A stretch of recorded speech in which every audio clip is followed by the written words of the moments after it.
Hello guys! Welcome back to my channel. Today, isi-share ni Ate Apple kung paano magpaputi kahit ikaw ay walang pera.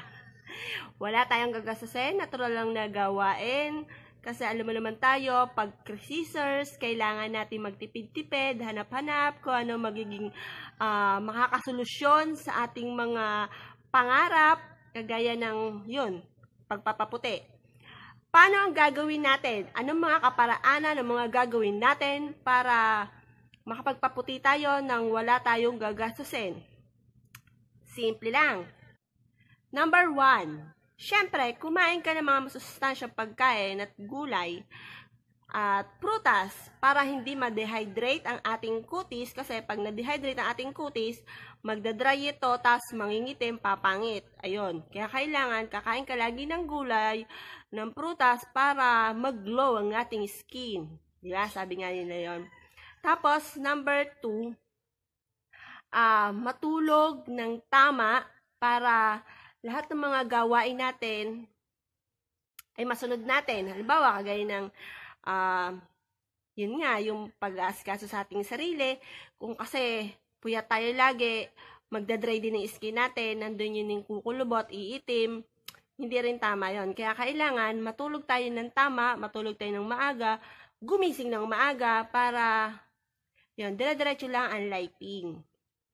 Tapos, nandun din yung pagwawash ng face. Kailangan everyday ka magwawash ng face, pag naligo, tapos sa gabi, yon, magwash ka rin ng face. Pero sabi nila, pagka halimbawa, exposed ka masyado sa computer, masyadong pagod na yung mata mo sa cellphone, sa mga gadgets, siguro mag-toner-toner ka na lang sa gabi. Basta sa umaga, kailangan magwash ka ng mabuti ng face. Kasi importante din yon at nakaka-glow at nakakaputi ng ating kutis. Tapos, number 4. Number 4, kailangan maghilod tayo ng balat kapag maliligo tayo para yung mga dead skin ng ating balat ay nawawala. Tapos, yun, pag everyday natin ginagawa yon, maghilod, yun, puputi tayo nun. Yun, masimpleng paraan, wala kang gastos. Maghihilod ka lang, puputi ka na. Basta yung mga sabon mo, yung mga pangpaputi, mga beauty product, na mumurahin lang, pwede naman yung kagaya yun, yung sa tutorial ko sa pagpapaputi, pwede yung mga scrap na Kojic, ayun, nakakaputi yun. Scrap siya, pero okay naman, nakakaputi, tapos mura pa, di ba? Number 5, pagyoyosi. Yun. Ang pagyoyosi, isa rin yan sa, di ba, kailangan, kung pagagandahin natin yung panlabas natin, ganun din yung panloob.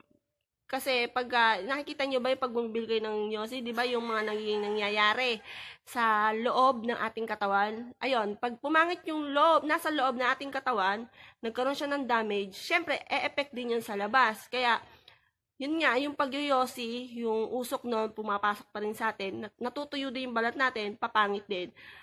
Ayun, nangingitim din tayo nun. Iwas din doon kasi nagiging yun din ang side effect no, nakakaitim din ng ating kutis. Number 4, halimbawa, hindi mo masyado ginagamit yung mga ilaw, kagaya niyan, yung mga ilaw na yan, yung mga dim light namin, mga pin light, yan, pag hindi mo ginagamit, off mo na kasi pag na-expose ka masyado sa init, kasi mainit din yan, nakakaitim din siya ng balat. Kaya pag hindi mo ginagamit, pati sa mga computer, kaya kailangan yung mga computer nyo o kaya itong mga cellphone, kailangan may mga screen protector. Yon, kasi pag na-expose tayo sa init, nakakaitim din siya ng balat. Siyempre, number 3, kailangan wag tayong ma-expose sa init. Lalo na pag tungtong na ang 10 a.m. hanggang 3 p.m. Yan, sobrang nakakaitim siya ng balat. Masisira talaga super yung balat mo. Kaya, huwag ka masyadong magpapa-expose sa init ng araw kasi nakakapangit yan ng balat at nakakakuha din ng sakit dyan. Tapos, pag na-expose ka sa init, yung mga uso yung mga heat stroke, gano'n,